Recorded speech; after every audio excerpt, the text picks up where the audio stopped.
विस्तार से दिखाया। अब आगे बढ़ते हैं और आज की एक और बड़ी खबर से आपको रूबरू कराते हैं। अमेरिकी राष्ट्रपति द्वारा भारत पर टैरिफ लगाने की घोषणा के बाद भारत ने भी अमेरिका को दो टूक शब्दों में जवाब दे दिया। वाणिज्य और उद्योग मंत्री पीयूष गोयल ने संसद में आज बयान देकर स्पष्ट किया है कि राष्ट्रीय हित में भारत सरकार हर संभव कदम उठाएगी। वाणिज्य मंत्री ने कहा है कि उनका मंत्रालय सभी स्टेक होल्डर्स से बात कर रहा है और उनके हित में ही फैसले लिए जाएंगे। पीयूष गोयल ने बीते एक दशक में अर्थव्यवस्था के मोर्चे पर भारत की तरक्की को गिनाया तो लगातार लिए जा रहे रिफॉर्म से इकोनॉमी में हो रहे फायदे के आंकड़े भी देश के सामने रखे। अमेरिका द्वारा भारत पर एक तरफा टैरिफ लगाने के ऐलान के बाद भारत ने साफ कर दिया है कि राष्ट्रीय हितों के साथ समझौता नहीं किया जाएगा। अमेरिकी टैरिफ के मुद्दे पर संसद में अपने जवाब में वाणिज्य और उद्योग मंत्री पीयूष गोयल ने कहा कि भारत सभी हितधारकों के साथ इस फैसले की समीक्षा कर रहा है। सरकार हालिया घटनाक्रम से होने वाले प्रभावों का परीक्षण कर रही है। वाणिज्य एवं उद्योग मंत्रालय निर्यातकों और उद्योग सहित सभी हितधारकों से संवाद कर इस विषय पर उनके आकलन की जानकारी ले रहा है। हम अपने राष्ट्रीय हितों को सुरक्षित करने और आगे बढ़ाने के लिए सभी आवश्यक कदम उठाएंगे। संसद के दोनों सदनों में दिए गए अपने वक्तव्य में वाणिज्य और उद्योग मंत्री ने पूरी दुनिया का ध्यान इस ओर खींचा कि कैसे आज भारत दुनिया की सबसे तेज रफ्तार अर्थव्यवस्था बना हुआ है और वैश्विक विकास में 16% का योगदान दे रहा है। पीयूष गोयल ने यह भी याद दिलाया कि तेजी से संरक्षणवादी होती दुनिया में भारत ने यूएई, ऑस्ट्रेलिया और एफ्टा देशों के साथ पारस्परिक लाभकारी समझौते किए हैं।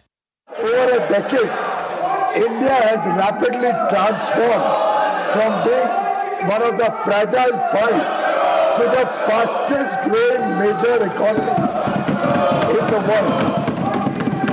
We have risen from the 11th largest economy to one of the top 5 economies.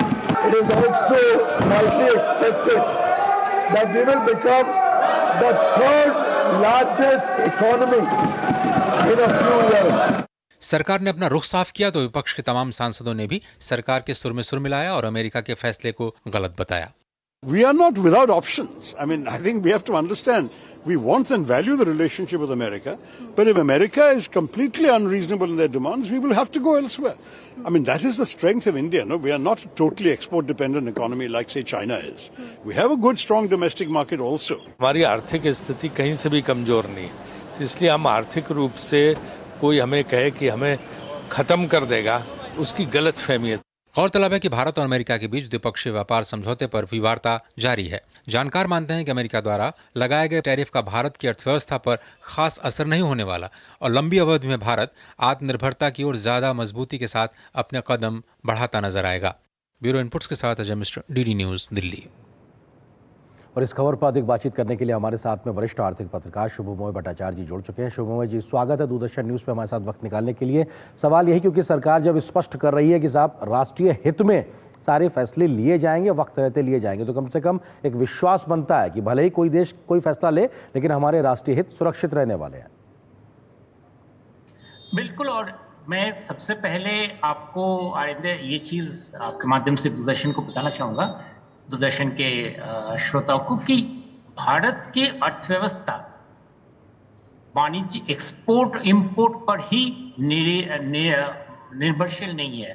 ये एक बहुत बड़ा चीज है, क्योंकि हमारा इकोनॉमी कई डिकेड से हम लोग का डोमेस्टिक मार्केट बड़ा बढ़ता जा रहा है, बड़ा है। और अभी अगर आप देखें कि ये जो 25% टैरिफ रेट की बात हो रही है, जो इफेक्टिवली अराउंड 20.6% के करीब आ जाता है, उसका अगर हम एक्सपेक्टेशन देखें तो वो हमारे जीडीपी के जो ग्रोथ है उस पर एटमोस्ट करीब 30 बेसिस पॉइंट का ही इम्पैक्ट रहेगा। यानी कि अगर हम 6.5% ग्रोथ रेट की अगर अनुमान लगा रहे हैं इस साल हमारे देश का, तो वो उससे घटकर 6.2% ही होगा। तो ये बहुत बड़ी, जिसे कहते हैं बहुत खलबली मचाने वाली कोई चीज नहीं है। और ये पर्सपेक्टिव को अगर हम समझ के चले तो हमारे बहुत सारे जो नजरिया है, हमारे जो पॉलिसी ऑप्शंस है, वो साफ और बहुत बेहतर दिखेंगे। जी, और शुभम जी, क्योंकि हम जब निर्यात की बात करते हैं तो सरकार ने भी कहा है कि चाहे किसान हो, एमएसएमई हो या तमाम इंडस्ट्री के लोग हों, उनसे बात की जा रही है। तो यानी कि जो भी फैसले लिए जाएंगे सबको हित देखते हुए उनके जो फायदे की बात है वो उसमें समाहित होगी, उसमें शामिल होगी। जी, और खास मतलब बात यह है कि हम ट्रेड की बात कर रहे हैं, कोई लड़ाई की बात नहीं कर रहे हैं। हम ट्रेड की जब बात कर रहे हैं, दो देशों में वाणिज्य का विस्तार करने का, तो नेचुरली हम देखेंगे कि हमारा कितना बेनिफिट होता है, उनका भी कितना बेनिफिट होता है अमेरिका का। तो इसलिए ये नहीं है कि भारत को, जिसे कहते हैं एकदम हर तरीके, हर मुकाम पे हम दिखाएंगे कि भाई उनके लिए हम कितना बेनिफिट ला सकते हैं।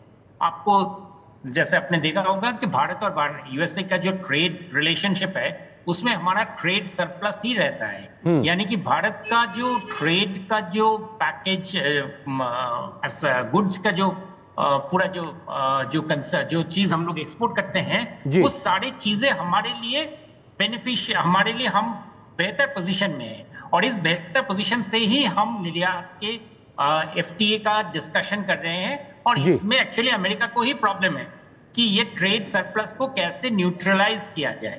तो उसमें हम नेचुरली हम देखेंगे कि हमारी जो, जैसे आपने कहा कि एग्रीकल्चर सेक्टर, उसमें तो रिलैक्सेशन का कोई सवाल ही नहीं है। बिल्कुल। एमएसएमई सेक्टर्स हमारे देश के एक्सपोर्ट्स के एक प्रधान अंश है।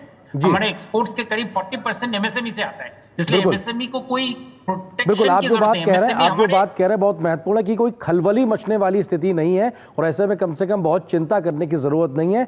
असर को लेकर भी निगोशिएशंस चल रहे हैं। बहुत शुक्रिया शुभम जी, हमारे साथ जुड़ने के लिए, वक्त निकालने के लिए शुक्रिया आपका। और यहाँ पर एक और छोटे से ब्रेक के लिए रुकते हैं। ब्रेक के उस पार जब वापस आएंगे कुछ और महत्वपूर्ण खबरों से आपको रूबरू कराएंगे।